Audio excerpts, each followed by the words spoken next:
Hello hero, it's Lucy Lannon. It's good to see you. You've seen the title, so at this stage you know more about today's reading than I do, since I speak to you from the recent alternate past. This is a general, timeless one, ideally designed for quite a large audience, so we won't get as specific as we would in a private booking, link down below. If most of what I'm saying feels like an answer to a question you've been living, take those tidbits with you and let a fellow traveller excavate the rest. If it's not your reading, there are playlists on my channel hub to randomise finding something else. Whilst it's true that a broken clock is right twice a day, I'm not sure that same clock is right 10 times within the hour. So trust yourself, above all, to know what's useful for you and what makes you feel more empowered for hearing it, no matter what your beliefs. While we're on beliefs, on this channel gendered terms are just a specificity of language to describe energetic tendencies and signatures, solar or lunar inclination in accordance with a hermetic law of polarity, and not any kind of socialisation to buy into wholesale or conflate with the identity or orientation of anyone described. Romantic and spiritual labels used are plucked from lengthy precedent predating any unfortunate trending controversies or engineered cyclical backlash. My dude, around these parts, we don't relinquish the complexity of our full histories. We trust ourselves cognitively to adapt what we consume and see what's healthy and long-term accurate. I'm legally obliged to say this is entertainment in quote marks and that I'm an occultist not qualified in unrelated disciplines to advise on physical and mental health, finances, legalities. You get the picture, you're in charge of you. All my readings are protected and warded by frankly magnificent beneficial forces, though I don't share my custom prep rituals on camera any more than I give out my address. I hope the reasoning behind that is obvious, but you can trust there are zero parasitic or adversarial influences permitted within 100 unseen paces of any signal we patch from the noise here today. So sit back, relax into the shape of your most luminous possible future self, cozy up to imaginal allies, and take in whatever it is you need to hear. If you do like it, this small channel with a big mission very much appreciates subscriptions, thoughtful comments, or donations in order to spread the word and keep the lights on. Now, let's tune that dial. This is an interesting one. I think the thing that speaks loudest on this table is paimon. And when I say that, and if it instantly fills you with dread, or you're from a very Christian background or similar, or you just enjoy Hereditary, or you've seen too many horror films, please refer back to my intro about my policy of reading cards featuring the fallen. This is purely an archetypal exercise, and actually it's quite a positive interpretation, but I don't want to startle anyone, because I'm going to set off from here and go back to some other things around the board, right? I was also told to bring with me, as well as this Fallen deck, the interpretative book for the Fallen deck, because quite frankly, I am more familiar with the above board 72 than I am with inhabitants of the lower decks on our particular ship. So I did have to look this up myself, but there may be a connection to your personal associations of paimon, or indeed to the number 22. You may have been seeing 222, etc. Confirmation down below if that's you, just because it helps me out to know that I've got it right. Okay, so the book for this, and do bear with me because the rest of it will not use any books, and I don't normally do this, but it says that it's ruled by the element of air, which will come in. Also by the sun, so we're already speaking about action because it's in the solar, not the lunar. We're talking about moving from one thing to the next thing. The message is, meditation is your surest guide through the problems you face, and pay attention to your dreams. Stick with me.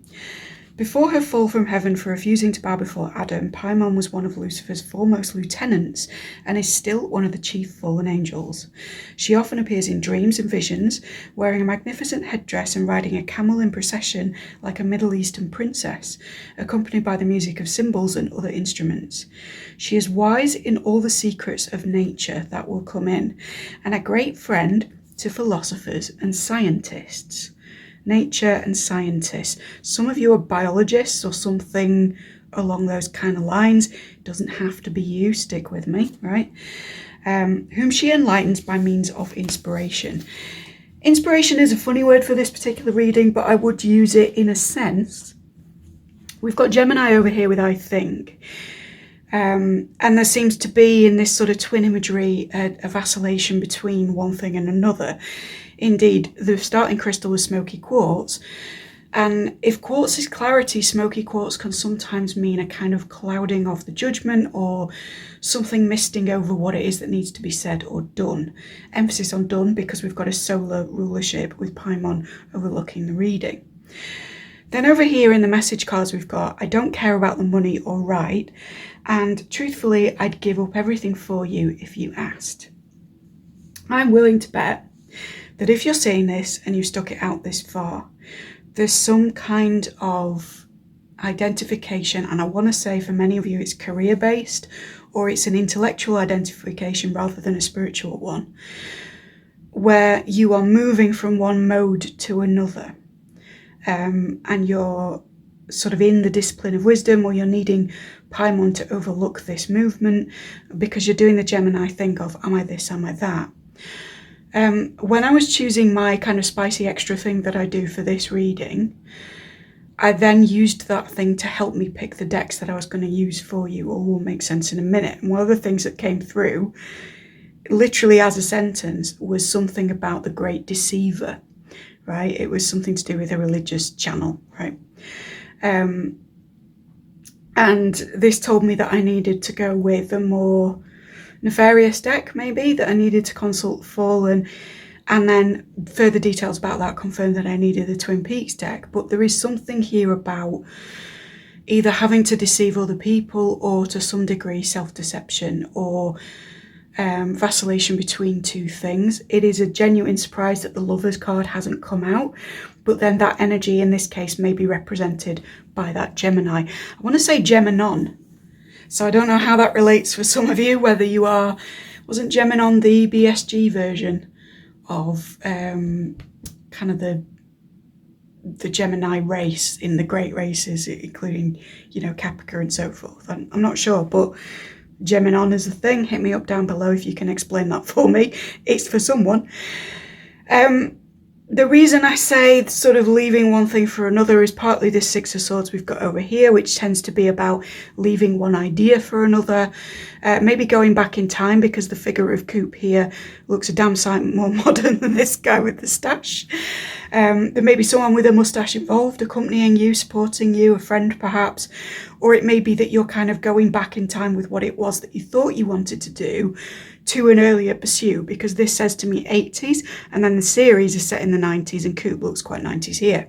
So, I don't care about the money, all right, implies to me that this might be you moving on within the workspace, or that your previous pursuit may have been more beneficial to you in some form of abundance, whether that's, you know, social capital or literal capital or whatever.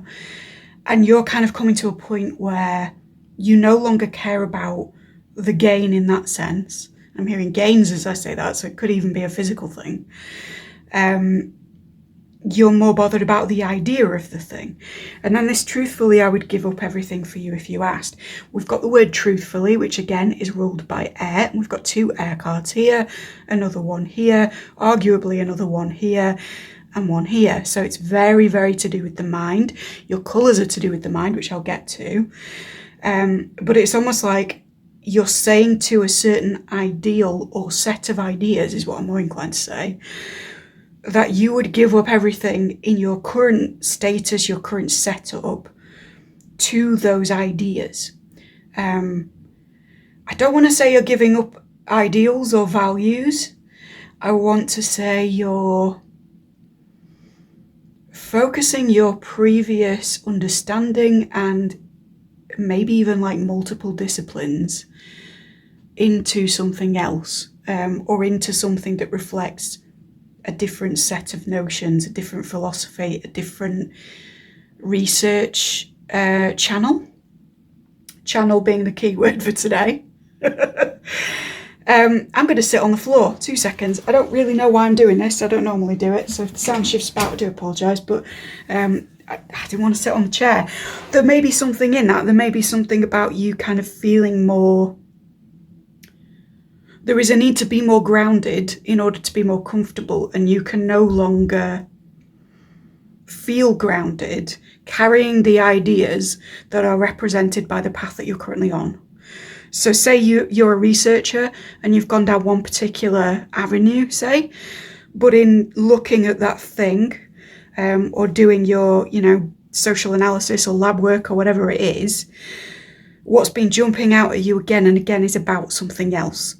And it feels like you are the great deceiver, or you are deceiving others, or it is a deception of some kind, to continue with your current line of thought, knowing that the thing that's kind of popping out to you and sort of going, look at me, is still going on underneath it, and you're just kind of sweeping it aside because convention or the structure of a particular institution or a particular qualification is telling you, oh no, you set out to do this, so we're going to do this, right? I hope this is making sense for some of you, but I am feeling very sciencey on this. It might not be that. You might be, I don't know, it could be any number of things, because general audience, large audience, speaking to many different kinds of people, but for a good deal of you, this is, you set out to prove one thing with some kind of research or dissertational thesis or something like that you're doing,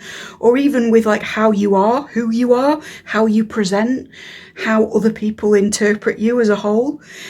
And like, while you've been doing that very well, there's something kind of pulling on your skirts a bit, any gender, and going, hey, I'm here because you're doing this thing. Are you going to ignore me, or are you going to carry on? Because the thing that's coming out in these cards as well is that you can very well go forward on the path that you've already set down. And indeed, it may be profitable, because we've got this money card here and we've got a 5 of Pence reversed to end on. But I feel like in a very unemotional reading, your heart's not in that.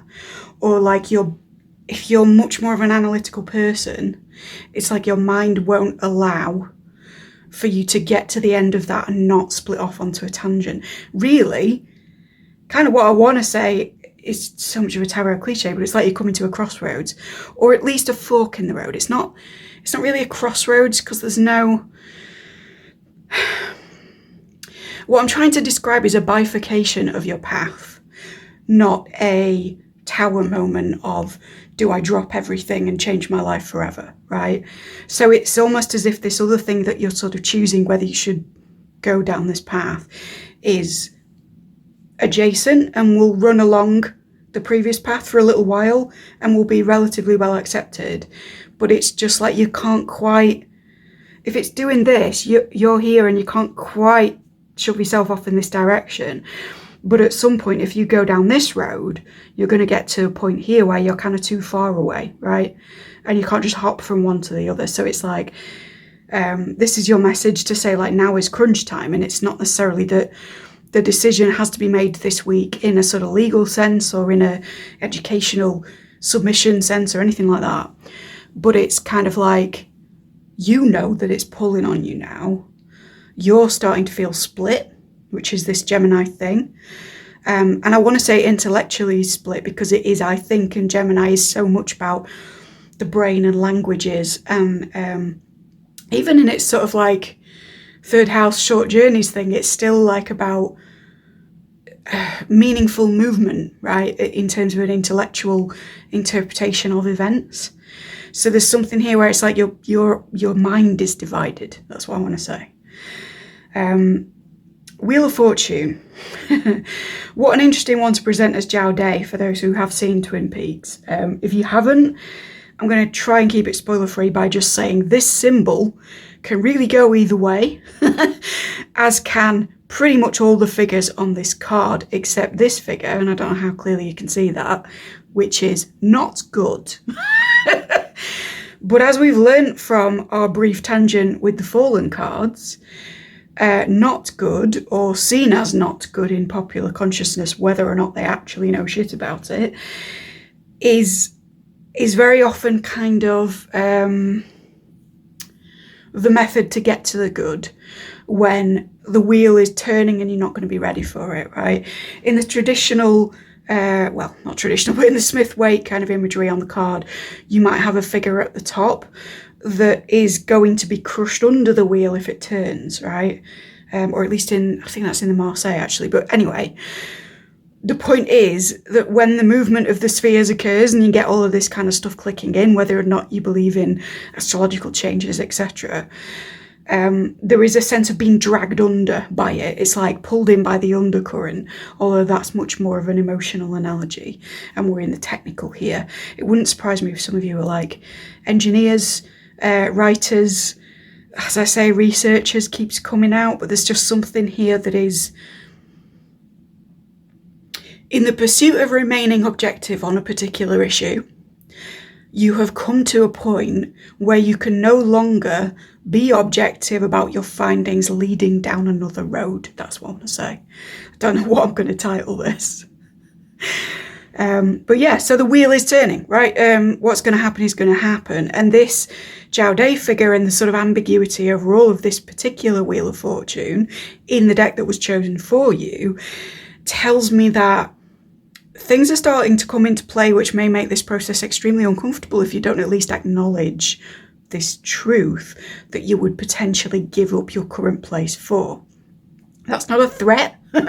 Spirit's not here to bully you. That's not how this works. This is just me, your friendly neighbourhood divination person, suggesting that you have a deeper think about this. Because if you don't, it's almost like something will force your hand in either direction to make the contrast more stark so that you have to pick, right? Again, it's not pointing to a tower moment. There's no tower here. There's no crisis point. There's not even a death card. Nothing's going to end or be cataclysmic for you if currently you're not sure or you don't know how to go about it.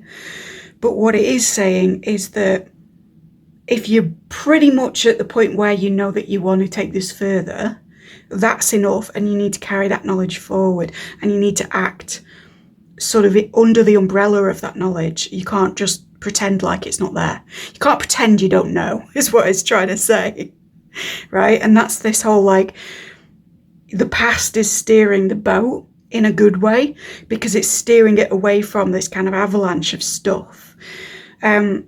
I mean, we talked about me wanting to be on the floor and be grounded, and you sort of needing a grounded sense of where to go next.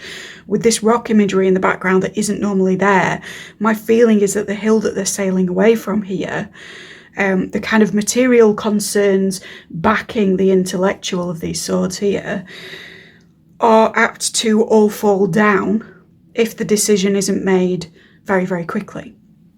So what am I getting at there? I'm not saying that your world will come to ruin in a financial sense, but I'm saying that there might be disruption to your kind of everyday stability if you know that somewhere along the line you haven't made, I don't even want to say the right choice because that implies a morality to it that I don't want to impose, but that you haven't made the intellectually correct choice with the information you now have, which my feeling is far more extensive and elaborate and complex than the information that you had prior. Perhaps you used to be on this kind of rocky outcrop, happily doing whatever it is, without any knowledge of this like bifurcating path that is a potential for you now. And that was all right. And you know, you did okay and nothing was crumbling down because that was where you were meant to be. But what is coming out here is that that's no longer the case. You kind of can't know what you know and not do anything about it. That's what the center of this is, whether you're, you know, academically affiliated or you identify in an intellectual fashion, or if all of that is sounding completely, you know, if all of that is sounding more out there than tarot, which is like, hey, I feel you, Space Cadet over here, then what we're getting at is that you can't know what you know and go down the road you've already gone down. And you're coming to that awareness, but there is a nudge here happening, perhaps from paimon in like the benevolent sense, to say, listen, you accrued this wisdom, I've given you this gift, and you don't not pay a fallen angel. You don't not say thank you for that gift. Thank you for this new awareness. Thank you for this wisdom, right? It's bad spirit etiquette and things can go not so well Again, not a threat. Nothing is coming for you. This reading is not parasited or interacted with in a negative way at all. I protect everything beforehand. This is just me metaphorically saying, if you wouldn't be rude to paimon, and paimon is a representation of this new awareness that you've come to from doing what it is that you've been doing, then, you know, maybe don't slap paimon in the face now. Maybe go, yes, and I can integrate that with my previous self and go in the direction of my past self whilst not losing this kind of informational modernity, this kind of new conceptual position that I find myself in. With the Magician and Coop again, and Jowday's symbol being incorporated into Coop, importantly, there is a sense here that if you do move forward with this, there is balance. You have all of the toolkit assembled for you in order to take this further.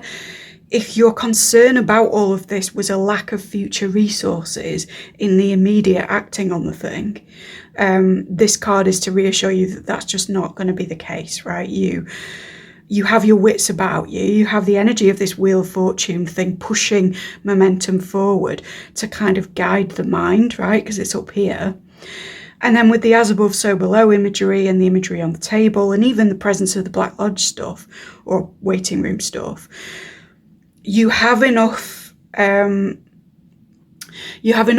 a balance between the practical and the subtle to navigate this really effectively. I mean, I'm presuming from the fact that I'm picking up on intellect, but you are on a tarot channel, that you have to some degree a balance of like intuitive nudges or at least like synchronicities and things versus hard technical factual knowledge that anybody objectively would be happy with.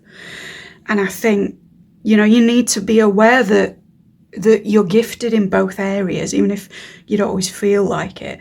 And also that even if you have to do this alone at first, because it's a one, you will not always be alone with it, right? And there's somebody driving the boat away from where it was. But if your initial movements, particularly if this is a professional reading, have to be solo, I mean, look at that figure for commanding the attention of a room, right? And in a broader meta sense, Coop commands the attention of the whole series. It might be about Laura, but it follows Coop. And many people watch it for Coop, right? So there's that this is kind of about you now, is what I want to say. This is moving away from being about concepts or being about your initial aims with a particular project or career. And this is becoming about, okay, but who do you want to be? Where do you want to specialize? What is your unique set of tools and gifts to feed back to the universe? Because the Magician is a conductor of energies.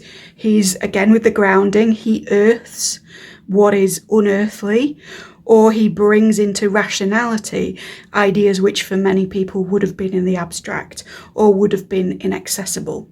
So, you know, wherever you are on the spectrum of hard science doing research all the way over to absolute woo, there is something there about kind of being a grand conductor, a lightning rod for stuff that can't come in any other way. I'm trying to think what book it is on creativity, but I read something a long time ago that said something along the lines of, bring your ideas to life, because if you don't, they will return to the collective unconscious and someone else will do them. And I think way back on this channel, maybe like 3 years ago, I mentioned in one of the piles somewhere that I had a very similar idea to Stephen King's Outside the Dome at one point, and at the time I was an aspiring writer and I didn't get it down, and then The Simpsons did it, and then Stephen King did it, and I was sat there sort of what and doing the Leo DiCaprio meme thing of like pointing like that's my and that and but it was my own bloody fault, guys, because I never let that idea birth into anything. And I mean, that's quite appropriate for this deck, right? Because this series is co-made by David Lynch, and he talks about that in catching the big fish as well. The thing of, you know, if you do catch a fish, bring it into consciousness or materiality in whatever way suits you, or throw it back, you know. And there's a kind of thing of, this will be thrown back if you don't handle it. But really, you're here because you're the best person to handle it. So if there's a certain, how do I want to put this? In an informational sense, if there is something to be delivered to the masses based on your findings so far, even if your findings are not what you were looking for when you set out on this, then other people can tell people about this, because it will be discovered, right? It's just an objective truth. It will be uncovered, as truth always is. But you are the best facilitator for that idea to be spread, right? Something else that happened when I was picking out these cards was that there was mention of viruses. I don't know whether virality is a word, but viralness. I can't remember exactly what the sentence was, but it was something like that. And there is a thing of like, this is going to sound very Cronenberg of me, and don't take it the wrong way if you were utterly traumatized by the last few years, but, you know, a virus will spread regardless. But it can spread in a way that's beneficial, or it can spread in a way that's not beneficial, right? And when we talk beneficial viruses, we're sometimes talking ingredients of antidotes, or we're talking, again with the biological stuff, but we're talking kind of growing a culture in order to solve a problem, rather than that thing just being released kind of willy-nilly, and then, you know, things go as they go. I wanted to say all hell breaks loose, but Spirit told me to not be so dramatic with that one. Sorry, guys. There's something here where, like, if you go down this path, or if you deliver this info, or if you start to explore this discipline even in order to help to teach it to other people, or whatever it is, like, you are the best person for that right here, right now. Please do it. Okay, then we're moving into an Aquarian energy, so air again, right? And I almost want to say like Gemini, Aquarius. I want to say Libra for this, just because paimon has been in popular culture of late in a most unflattering fashion, and was taking it all with a great deal of balance and Venusian ease, which makes me think Libra. But anyway. We're going Aquarius with this, and it's Lucy distributing the coffee and donuts for the sheriff's department, whilst also distributing water to her local plant life on a wood-covered planter in a wood-cladded building in the woods within the sort of Pacific Northwest setting that is Twin Peaks.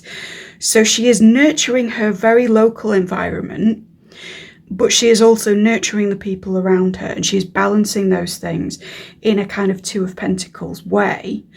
This is a card of deep healing and rebalancing, but it's almost as if saying, like, taking care of the local and taking care of either the social or the much greater image at the same time is going to be the thing that rebalances you. So I'm not calling you in balance, but we all have a bit of work to do on whatever to become, you know, the best that we can be, or our favourite person, or whatever it is. And I think that if you're, again, like, this is like concerned with materiality. If over here you're concerned with professional development, well, the way to develop that, or indeed develop the self if it's much more sort of homespun, is to take care of two things at once. I'm also drawn to speaking very briefly about, if this is a much more woo interpretation or idea, and you are a magician, and that's why I'm seeing Coop representing you in here. I was reading a Jason Miller thing earlier about just sort of setting the question of, for those who work with very local, environmentally tied, say, land spirits, and those who work with simultaneously sort of big idea spirits. His example were your Archangel Michaels, right, that are extremely cross-cultural, extremely pan-religious, and kind of appear everywhere and are dealing with everybody at one time. The sort of celebrity spirits, if you like, that have a lot to do at once. He posed the question like, which is it better to work with? You know, or which is it easier to? And he thinks it depends on the situation. And I would agree. And I'd sort of spent a long time today going, I need to just meditate on that a bit more. Because I, you know, like many of you, I work with both the big hitters and the small boys with no name, but a great deal of very local knowledge and very sort of personalized input. And they really are good for different things. So there might be something there. What book did I get it out of? Because I want to recommend it. I think it was In Consorting with the Spirits. But there's something there about like, do you put your focus on like fame, notoriety, big ideas, things that will change the world? Or do you put your focus on this very sort of, not small, but this, you know, incredibly fine point of focus on a particular project in a particular space with a restricted set of people who were all kind of working on it just as intensely? And which of those is your priority? And also, which of those does the better job overall for what it is that you're doing? Because if you want to change the world in a big, broad way, then yes, great. But just as the analogy was to a spirit who's dealing with other people at the moment as well, informationally, that sort of implies to me that there might be a dilution, right, in the quick spread of a particular idea. In the same way, if you work very intensely on a local level with either a particular spirit or a particular idea or project, you can get extremely intimate with that kind of subject matter. You can get a great deal more kind of one-on-one wisdom from that situation. But the flippity-dippity of that is that you may not have as much kind of worldly success with it. And indeed, it may stay localized. You know, he spoke in that chapter about the idea that if you're dealing with very personal spirits tied to a place, you kind of can't take them with you when you are working with spirits in different locations around the globe. So it becomes like, you know, his example was working with Jersey energies, right, a witch local to the place, and not being able to just ask her about stuff when he's not in her turf.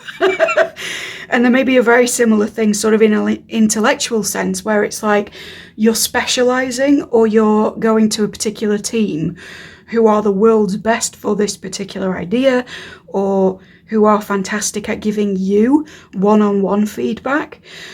But in the sort of broader scheme of your big why, you can't take that with you to another location.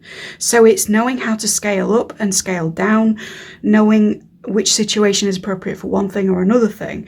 And quite literally, for those of you who are magical practitioners of any kind, be it religiously or results-based or whatever, who would you call upon if the equivalency was a human, right?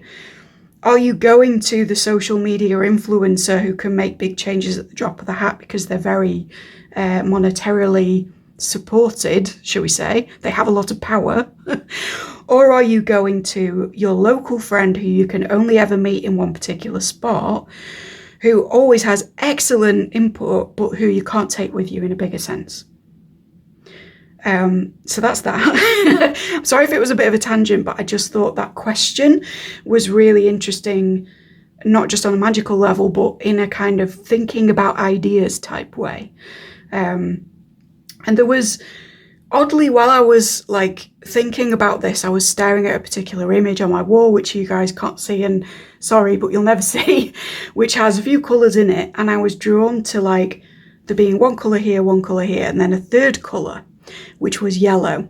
And my mind was trying to tell me something about like a third way, or a way of doing both, or a way of going beyond both. Now, in this particular context, I sort of put that forward to my own brain as maybe that's the imaginal, maybe that's spirits in the sort of chaos magic sense that we co-create rather than interact with in a different fashion. So that might be relevant if you are a magician. But if not, There is a third way around this that is kind of glowing at the moment, and this is now glowing yellow. And it's got this yellow characteristic, yellow being of swords, of the mind, of separating one concept from another, one category from another, of delineating using language, but also of separating and setting boundaries. Moving from that, I forgot to talk about our colours, or indeed our colours waited for me to talk about them. Orange yellow tint, right, so we got a tint, so this is very much solar, for a reason that I won't go into. Orange and yellow together, my, what an interesting space.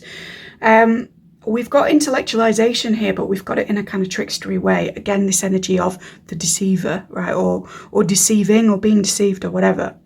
Doesn't mean there's a snake in the grass for any of you, but there's a kind of... Now I'm hearing, what's it called now? The main ingredient song. Is it Everybody Plays the Fool? Fantastic song. The one from Joker, which many of you will know it from.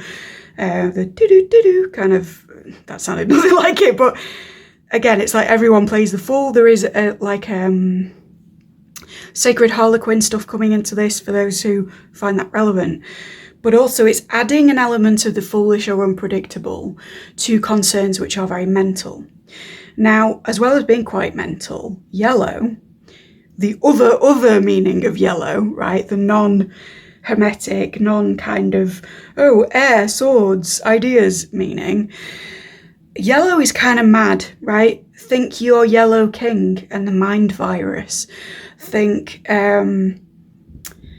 yellow wallpaper. Think the back rooms. It sort of talks about internally expansive and self-reproducing energies that can invoke delirium. So both of these colours are pretty joyful, pretty kind of clownish and stuff. They're very happy, but also both of them can speak to a kind of mental instability or an invitation to inhabit the liminal in a particularly intellectual or mental way. Your third way may be to inject some chaos into what is otherwise very technical, even if that's just for yourself as a kind of ritualistic exercise. And maybe that's been set off already a little bit by what I talked about here with spirit work. Maybe it's been set off by just stumbling upon my channel when I wasn't necessarily what you're looking for, and here you are however many minutes in. But there's something here about action, yes, not being passive. This isn't a meditation exercise. This isn't sit back and contemplate necessarily. We're making moves, but we're doing so in a way that's a little bit sidewindy, sidesteppy, a little bit of a skip and a jump. It's kind of the image that Spirit is giving me. It's like the amount of movies, music videos, or interviews which are in handy compilation on YouTube, where Sam Rockwell dances into the frame as his character introduction. And because he's so fascinating and such a fantastic character actor, he's able to communicate much of what needs to be said by the dance. So think, to a lesser extent, Charlie's Angels, but think, what's his character in 3 Billboards? Also his character in The Green Mile. Also the music video that he's in, where he goes from very kind of unseeming to full-on dance-a-thon, Chris Walken style. That it's that sort of vibe where it's like you may walk in as a consummate professional, but you have something to offer which actually is much more fluid and may wow your audience in the way that you think, in the way that you articulate your ideas, in the way that you dance through a scene which is normally walked through. And again, appropriate for the Twin Peaks deck, because one of the first things we ever see in Twin Peaks is a guy inexplicably moonwalking out of frame who we never see again. There's that sort of vibe of like, you've made your decision, you've made a scientific or intellectual breakthrough, you've got your papers under your arm, and you're about to like win every interview or book deal or whatever ever. But also, because you're confident enough, you are dancing through it, or you're giving it a wiggle or something that other people have a side eye, but they're sort of turned on, right? So I hope that metaphorically translates, but again, it leads very nicely into the Queen of Wands reversed, which is like, it's oddly antithetical, but it's not, right? So Queen of Wands in the upright would very much be like, oh, I'm going to do this, but I'm going to dance. Queen of Wands reversed is, I'm going to do this, but it might not be fun at first. Also with the Great Deceiver stuff, we've got another person who's dressed as a different person in the series who is dead, right? And she has a hole in her and the other girl has a hole in her.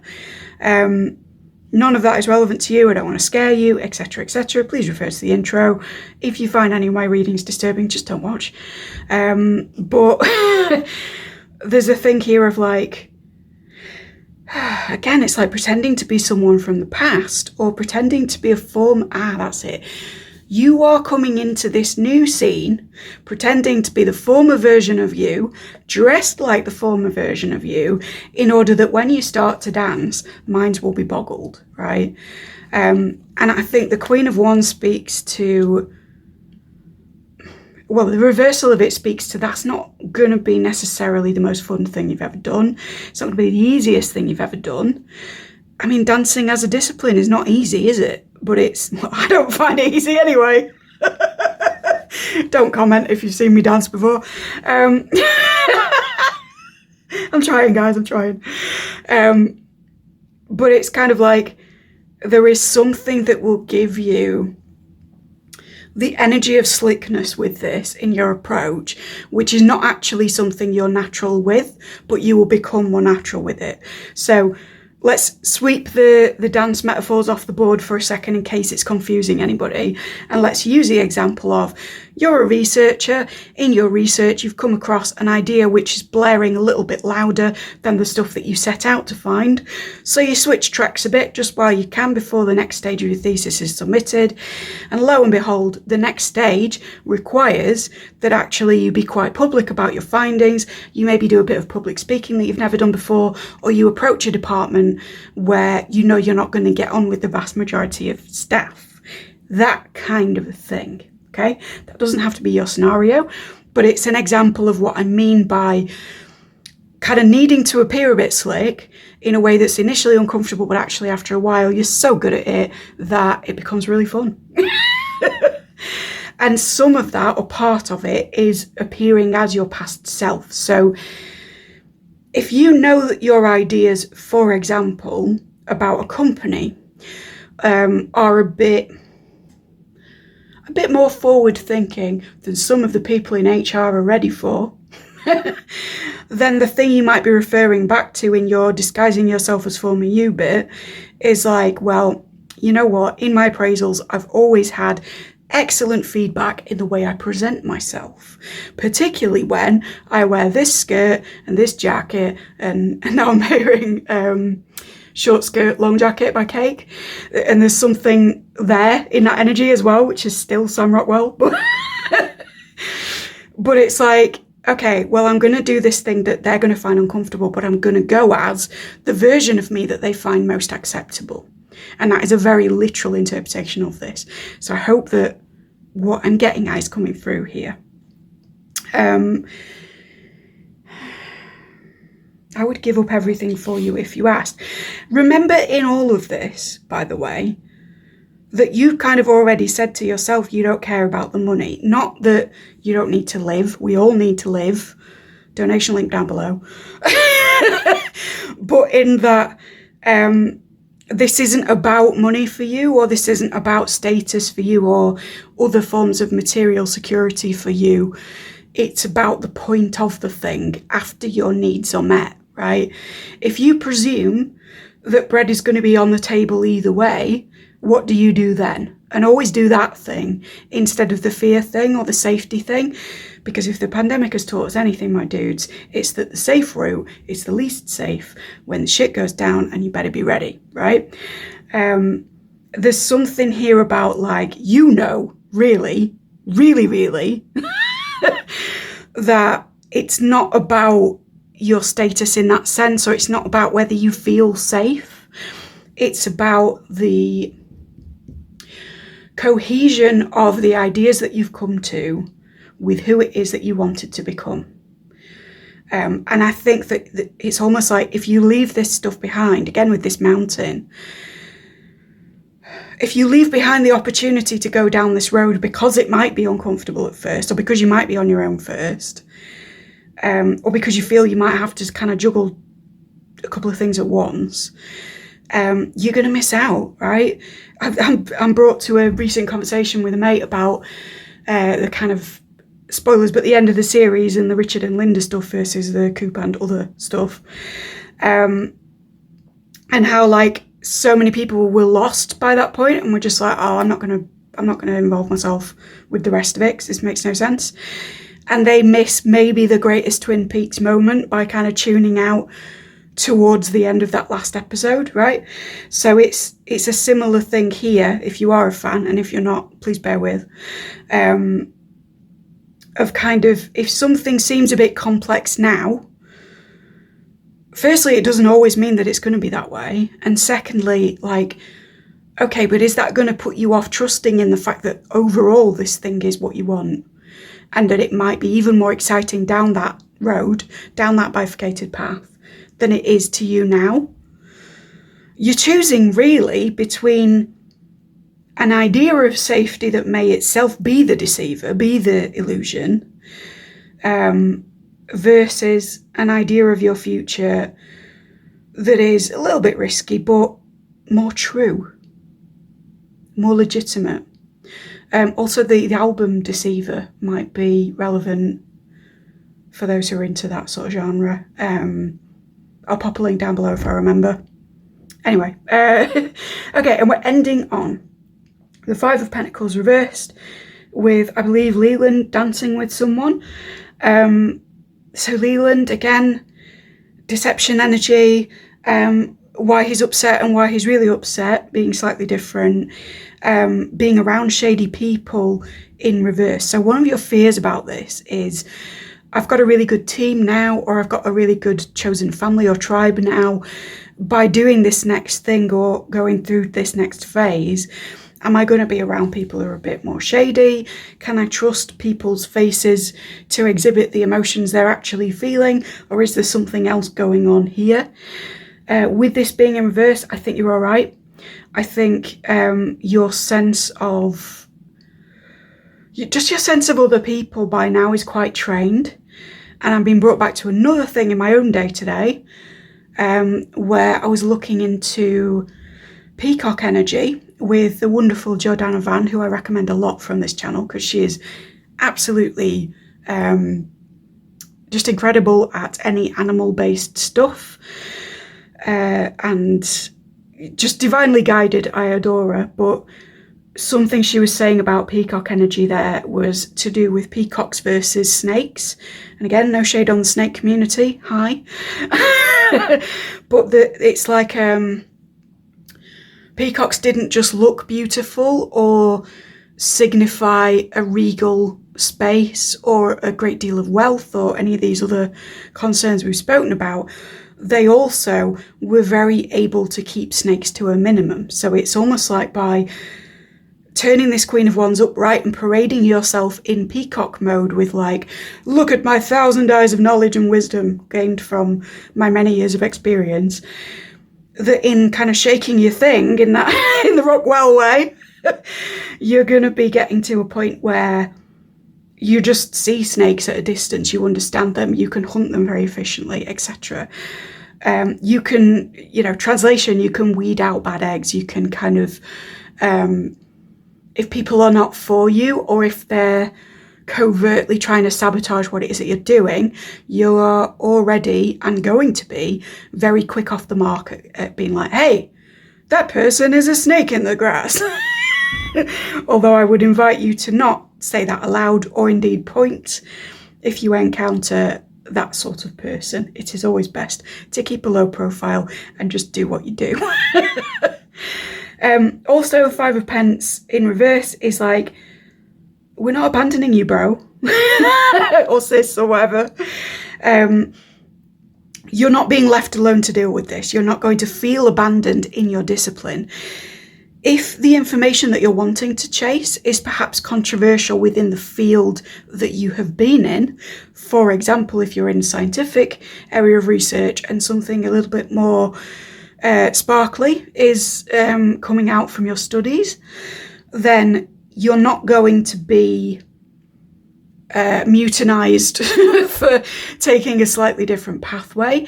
If you remain professional, as you always have done, and if you stay true to your former selves, I think actually what you're going to get is appreciation for having the balls, ovaries, or other to leave that scenario and pursue something a little bit off kilter but on brand. And I also think this is like, you're not going to be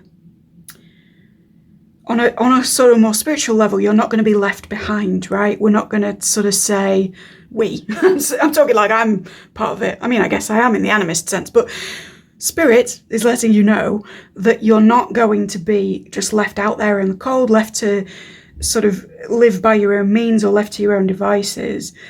You are going to be supported in choosing the most truthful thing. And I say the most truthful because, again, it's not right or wrong. It's just that one of these things is not like the others. Hello, my Swifties. And it would, the suggestion is it would behoove you to pursue the thing that is not like what you've been pursuing, but has come out of it like a flower in the desert.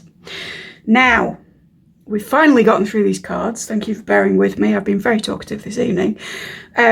I do like to throw in, or my new thing is that I'm throwing in a different sort of slightly spicier way of interpreting things, and I'm going to try and do a different one each time until I bloody run out. So, meet Connor. I bought Connor a day and a half ago, and we have been firm friends ever since. Indeed, I will struggle not to take Connor with me everywhere I am now. What we're going to do, for anyone kind of unfamiliar with this sort of divination, is just scan the channels, see what comes out. Those who are familiar with PT or Silent Hill, this will be right up your street. If you're not familiar with those things or you find them terrifying, then please just listen to my voice instead of what might come through the pocket radio. Cheers. Right. So, any further information regarding the subject of this reading or anything else that my dear audience of querents desire to know? Shot of the camera, which is great because I no longer want to be part of the equation. You no longer want to be part of the equation. Loud and clear, my dudes. Oh, that was glorious. Okay, let's start scanning.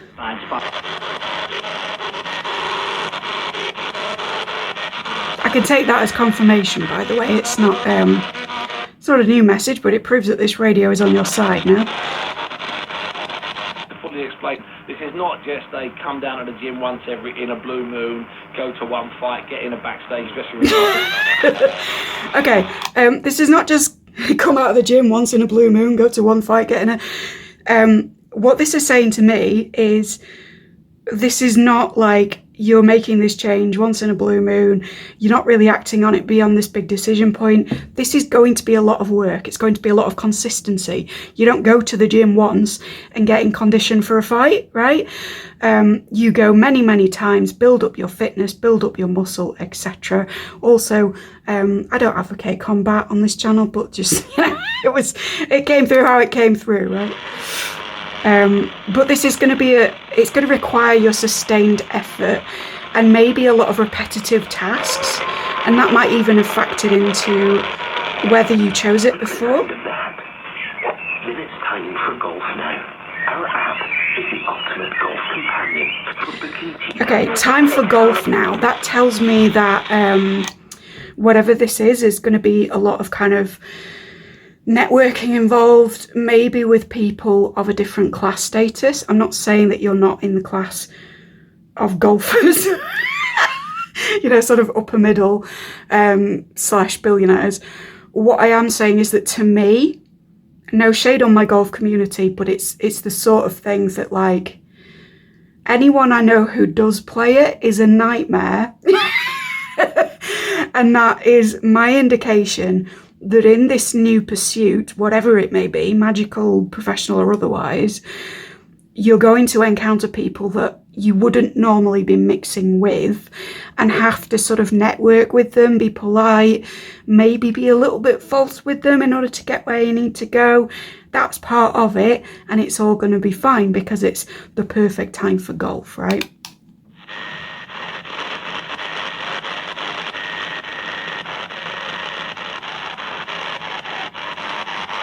Come on, guys. Anything else? That's a yes. Right, let's switch channels, shall we?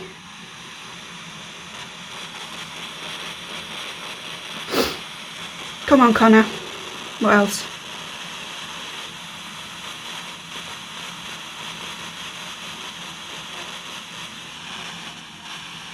Something here. Okay, that's classical, so we're going to switch frequencies and stay on that channel.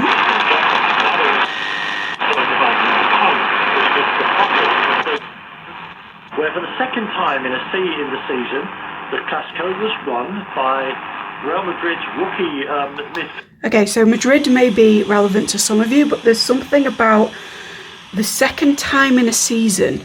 So I think whatever it is that's changing your mind about this is like the second time in a short time that it's been going on. Or perhaps if you're in like an interview process or something like that, over a particular set time period, over like a semester or a term, the second one is going to be like second time's a good one, right? Second time lucky, if you like. Because he was part of the Aylsham Amateur Boxing Club, which was down near Dover. Something about down near Dover, so we're talking coasts and liminals again, but we're also talking like Dover makes me think of recreation because it makes me think of surfing. So there's potentially like the sorry for just switching off of that terrifying noise. There's potentially something in this that is actually, although it's harder at first, you're kind of going to come to an easier lifestyle. You know, we're talking about surfing, we're talking about golf, we're getting a lot from this radio thing that is about recreational stuff, and that's not just the nature of radio, that's like coming through as the message, because believe you me, when I did this with Connor earlier, it was quite different.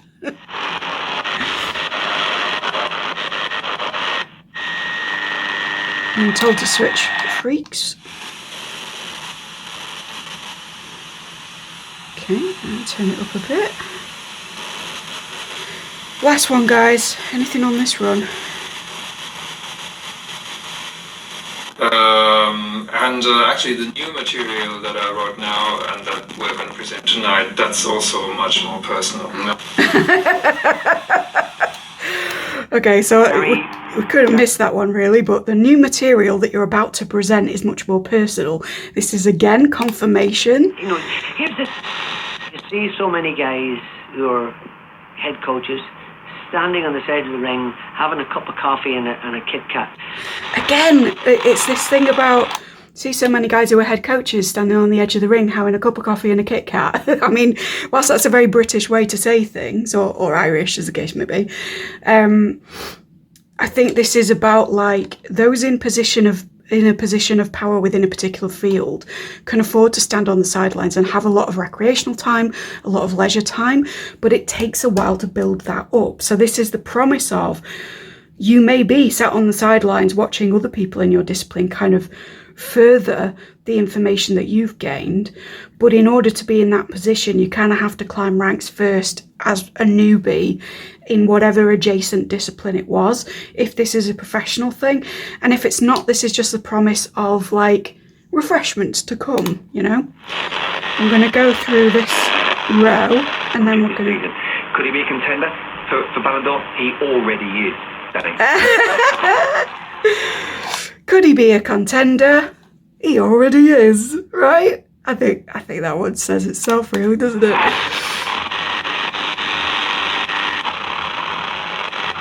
Anything else, lads?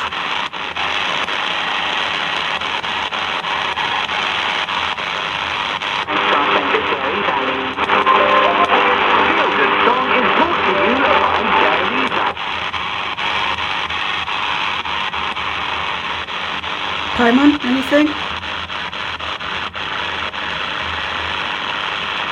I've been told to go back until I get to classical for paimon.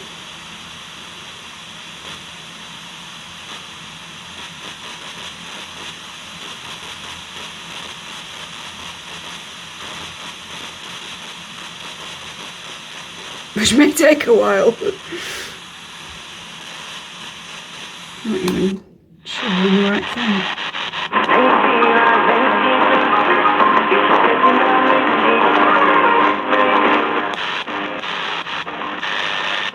If you know what song this is, by the way, put it in the comments, because I have no idea.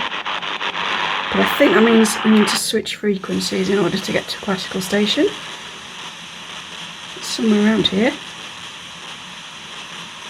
Anything else from paimon?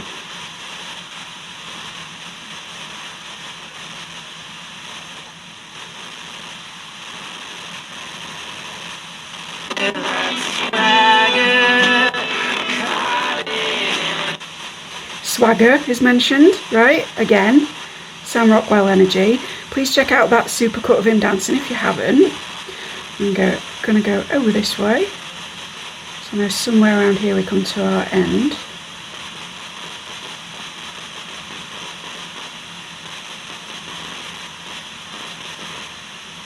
Okay, we're switching bands. Swagger, anything else? Yes, okay.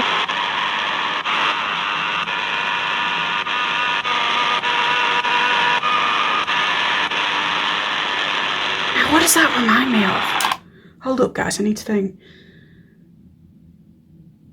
I think that's making me think of Aphex Twin, Rubber Johnny, so Chris Cunningham or Aphex Twin might be relevant for someone, even just as a confirmation.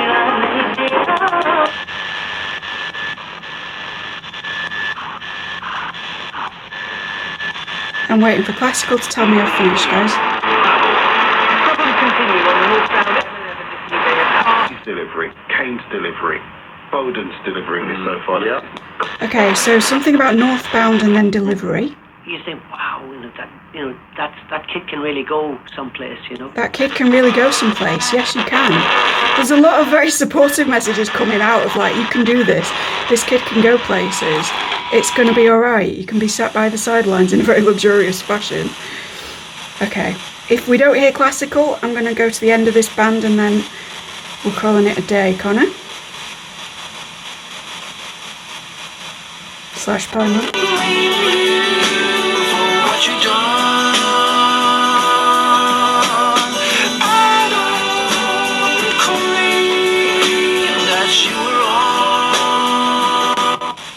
Something about what you've done in the past, and I don't claim that you are wrong. So you may have had, I don't know what song that was, again, link in the comments if you do know, but you may have had a dispute with somebody over whatever this is, and they're not actually refuting your position or your ideas. I think it's just like that you need to go down a slightly different route, which is what all of this was saying. But the thing that you saw as antagonism, I don't think it straightforwardly is. I think it was there to like, with this Jaude stuff, it was sort of to push you to be like, oh, I'm uncomfortable in this environment, to make it easier to make this change. I hope that's coming through all right.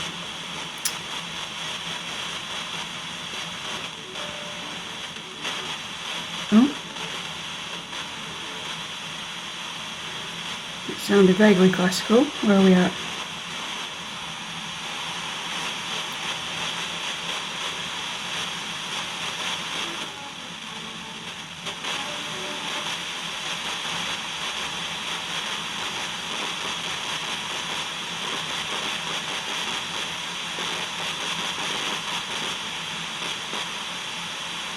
Okay, anything final before we get back to that?